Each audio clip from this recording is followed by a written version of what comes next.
औज़ुबिल्लाहिमिनश्शैतानिर्रजीम बिस्मिल्लाहिर्रहमानिर्रहीम। आज सलीम पाशा साहब जो राउंड टेबल कॉन्फ्रेंस रखे हैं उसमें अल्हम्दुलिल्लाह शहर के और स्टेट के काफी फिक्रमंद हजरात आए हुए हैं यहाँ पे, और आप सब चीज बोल दिए हैं। मैं सिर्फ अपना व्यू दूंगा इस पे। आप 10 मुस्लिम एमएलए बोले, अब प्लान ऑफ एक्शन में आपको ये बोलूंगा कि अब हमारे को केसीआर से कुछ पूछना नहीं है। इसीलिए पूछना नहीं है कि हम इतने जितने चीज रखे ये या तो नई गवर्नमेंट दे सकती है हमको, या हम ये किसी के मैनिफेस्टो में देके उसको वोट डालवा सकते हैं। ये हमारा काम है, क्योंकि हम ये पूछ नहीं सकते, टाइम उतना नहीं है। हम एक्सपोज कर सकते हैं केसीआर के फेलियर्स, जैसा कि 10 एमएलए नहीं दिए उन्होंने, रिजर्वेशन नहीं दिए, और 10,000 करोड़ आप बजट बोल रहे हैं। उन्होंने 2000, मैं पूरे डॉक्यूमेंट्स के साथ हूं, 2014 में उन्होंने 307 करोड़ दिए बजट। हम डिस्कस कर सकते हैं, लेकिन 10,000 बहुत वो है। फिर कमिश्नरेट के लिए मैं आपको बताऊंगा कि हमको एक्सपोज करना है। केसीआर साहब कमिश्नरेट के लिए शादनगर में बोले, एक ऐलान करे थे कि मैं 12% रिजर्वेशन देता हूं, नहीं दिए। दूसरी चीज, केसीआर साहब ऐलान करे थे कि मैं वक्फ को जुडिशियल पावर दूंगा और जहां जहां वक्फ की अराजी है उसको हासिल करके दूंगा। ये एक चीफ मिनिस्टर का अपने मैनिफेस्टो का ऐलान था, जो एक तबके से लोग करे थे। आप सबसे ज्यादा लोगों को मालूम है कि मुसलमानों की सबसे बड़ी अगर कोई जायदाद है तो दरगाह हुसैन शाह वली रहमतुल्लाह अलैह की जमीन है।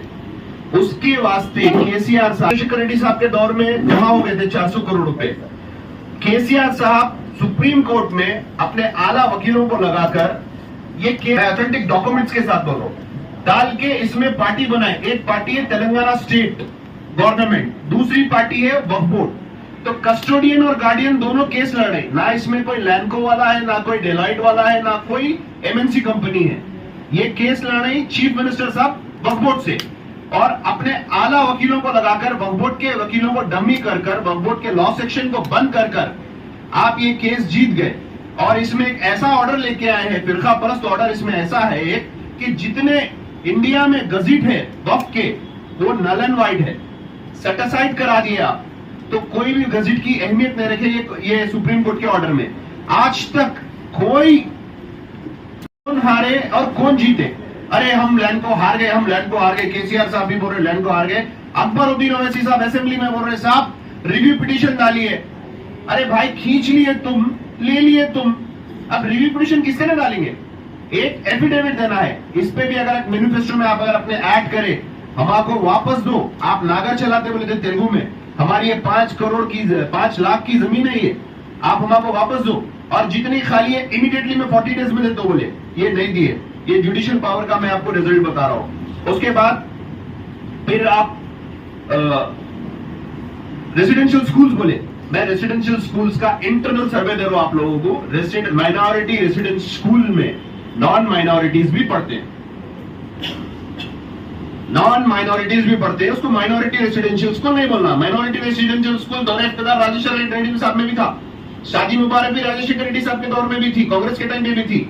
सिर्फ इसको थोड़ा चेंज करें, और रेसिडेंशियल स्कूल्स की जितने बिल्डिंग्स है, जैसा सलीम पाशा साहब बोले, इट शुड बी ऑन वक्फ के लैंड में बनाओ। आप वक्फ किराया आता, वक्फ की प्रॉपर्टी भी सिक्योर थी, आप पॉइंट करिए, वक्फ के लैंड में बनाइए आप रेसिडेंशियल स्कूल्स। दूसरी चीज, ये पूरे जितने टीआरएस के आसामी हैं उन लोगों की बिल्डिंग्स है। मैं राइट टू इन्फॉर्मेशन के साथ ये चीज बोल रहा हूँ, जितने मैक्सिमम बिल्डिंग्स है ये टीआरएस के लीडर्स के हैं या उनके हामी लीडर्स के बिल्डिंग्स है, जिसको 8 लाख 10 लाख रुपए महाना किराया आ रहा। इवन केटरिंग भी जो उसकी जा रही वो भी वो लोग की है। तो ये बिजनेस उन लोगों को मिल रहा है। अब उसके बाद डबल बेडरूम है, डबल बेडरूम आज तक नहीं मिले हमारे को, ना आज तक हम उसकी पैरवी करें। और उसके बाद आपके खबरस्तानों की प्लेस उन्होंने देंगे कहां से? खबरस्ताना उन्होंने तोड़ दे रहे हैं, हम जाके रुका है तो खबरस्तान नहीं है, हमारे पे केस बुक करते बोल रहे। तो ये चीजों को उन्होंने हमारे को इस्तेमाल कर लिए, हमको एक्सपोज करना है। सबसे बड़ी चीज, उन्होंने मुसलमानों का एक सबसे बड़ा जो आसासा था लैंडको की प्रॉपर्टी, जो हुसैन शाह वली रहमतुल्लाह अलैह की प्रॉपर्टी थी, वो कोई नहीं, केसीआर साहब लूटे। एक लूटने वाला आपको कुछ बांट सकता क्या? जो आपका बचाने का वादा करा वो आपसे खींच ले रहा, आपका खून चूस ले रहा, उन्हें आपको क्या देंगे? और उसके बाद आप देखिए इफ्तार पार्टी है, इफ्तार पार्टी में 50 से 60 करोड़ रुपए हकीकत इस्तेमाल हो रहे, ना कोई मुस्तहिक खा रहा, कॉन्ट्रैक्ट भी उनके लोगों को मिल रहा, जैसा सलीम बादशाह बोले होर्डिंग्स भी उनके लग रहे, हर वो चीज उनकी हो रही। तो ये भी कोई हमारे लिए बेनिफिट नहीं हुआ। अच्छा उन्वान है कि भाई माइनॉरिटी फंड से आप बिल्कुल भी नहीं लेना, हम बाइकआउट करते इफ्तार पार्टी को। आप जो दे रहे हैं वो दे दीजिए, आप जो क्वालिटी के कपड़े दे रहे हैं वो कहां पे से ला रहे हैं, कहां पे उसकी पैकिंग हो रही है, मेरे कहने उतनी तक इंफॉर्मेशन है। 268 जॉब्स है, बताइए कितनों को जॉब्स मिले, गवर्नमेंट जॉब्स। निजामाबाद में 2000 जॉब्स है, मिर्चल में, रंगारेड्डी में 1500 जॉब्स है, करीमनगर में, ऐसा पूरी 33 डिस्ट्रिक्ट्स की है लिस्ट। इसमें से माइनॉरिटीज को क्या जॉब्स मिले, हम सवाल नहीं कर सक रहे।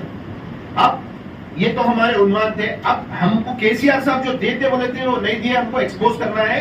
मैं आपके साथ पूरे 33 डिस्ट्रिक्ट्स में, मैं हमारी पूरी टीम जितने हम ख्याल लोग हैं, एक एक डिस्ट्रिक्ट में जाके एक्सपोज कर सकते हैं। मांगने का टाइम केसीआर साहब से खत्म हो गया, मांगने का टाइम बिल्कुल खत्म हो गया। अब उनको उनका हर चीज बताना है। अब हम कुछ चीज नहीं दे सकते, थोड़े दिन में इलेक्शन कोड लग जाता, वो लोग फिर हसीन ख्वाब दिखाएंगे हमारे को। अगर एक बार मुसलमान धोखा खा सकता है ईमान वाला, ये हदीस है, दूसरी बार अगर उन्हें धोखा खा रहा तो उन्हें मुसलमान नहीं। तो हम बार बार धोखा नहीं खा सकते।